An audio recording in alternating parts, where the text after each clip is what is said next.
Okay, let me just set something straight.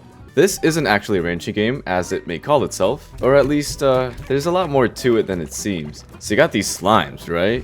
Well, no, they're more than just that, to me at least. They're beauty blobs, because what they give is beautiful. And by far, the most important driver of this experience. I came here for adventure, said Hobson and Beatrix. No, you came here for money.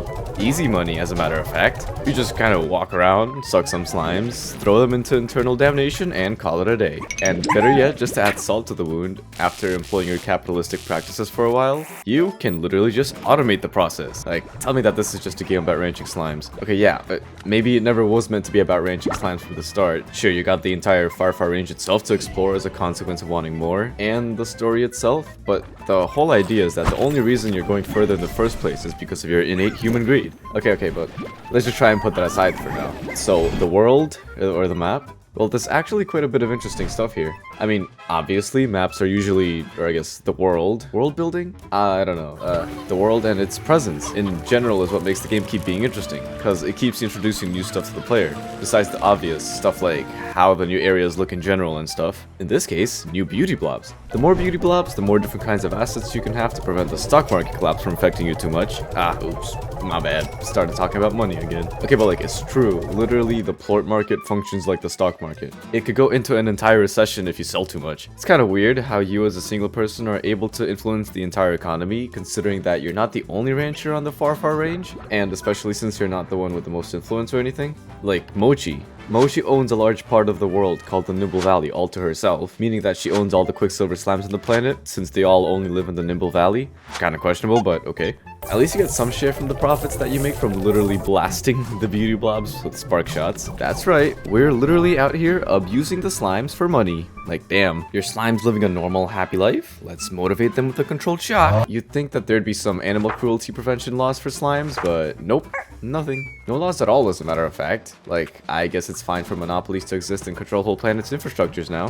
Whatever happened with the antitrust laws, am I right? The culprit here, 7Z, owns, pretty much every maintained structure you see. I say maintained because there's some artificial structures built by some ancient beings that worship the slimes, but that's for another discussion. The plort market and all transactions, range upgrades, even the journey to the Far range is all owned and carried out by 7Z. And as if that wasn't enough, they even have a rewards program that you can become a part of for a very small price. You do get some really good stuff in return though, like aesthetic ranch changes, better equipment, but most importantly, toys for your slimes. They're so cute. Aw damn, I just went on another tangent, didn't I? Oops. I was talking about Mochi before all that, so I guess I might as well just tell you about the others. And don't worry, there aren't too many. We got Ogden, former chef, who's disappointed with his business practices, moved to the Far range to make formulas with locally sourced flora, and owns the Wilds, another part of the ranch that houses the only living proof of saber slimes, an ancient slime that has gone extinct in its pure form and only exists in largo form, and the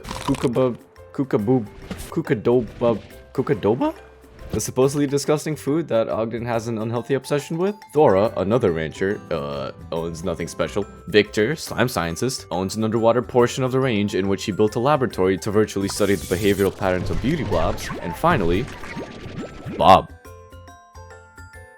I think that's everyone, pretty sure. Okay, so what was I talking about before all that? I guess, okay, so new beauty blobs, aesthetics, and I guess that's it for the world. Oh wait, no, hold on. Look out for the treasure pods as well. Though they're pretty handy sometimes, except the only way to open them is by literally just playing the game and waiting for the upgrade to be unlockable. Make sure to check that upgrade station thing every once in a while, because I miss the little toasts that pop up sometimes and end up really surprised when I see an upgrade that I could have had a while ago.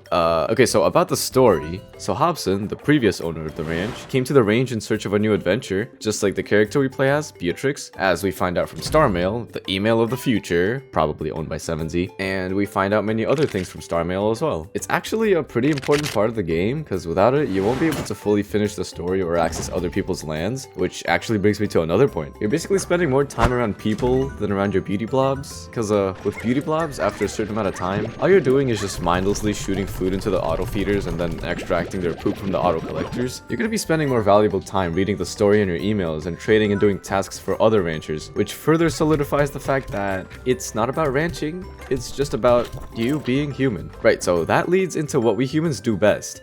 altering ecosystems for the worst. So slime science is like that miscellaneous feature that you don't really need to beat the game, but it's very useful for preserving your sanity late game, where you have so much stuff, all you'd be doing is running back and forth, feeding your beauty blobs and emptying plort collectors in a never-ending loop. That's where drones come in. Drones just basically do everything for you. Other things include extractors that you use to get some of the resources needed for other fabrications, like teleporters that you'll definitely want to avoid going on a Lewis and Clark type expedition every time you need to go somewhere far. And I forget the other ones because I never actually made them. The recreational things like the slime stage or the hoop. And yeah, decorations as well. Lots and lots of decorations. So I think it's pretty clear that ranching slimes is actually a side quest that you spend a bit of time on initially before getting bored and satiating your innate curiosity and greed. Oh no, hold on. There is another thing. I forgot achievements. I'll talk about them here because I can't be here for much longer. I have a feeling the beauty blobs aren't so happy with me for what I've been doing.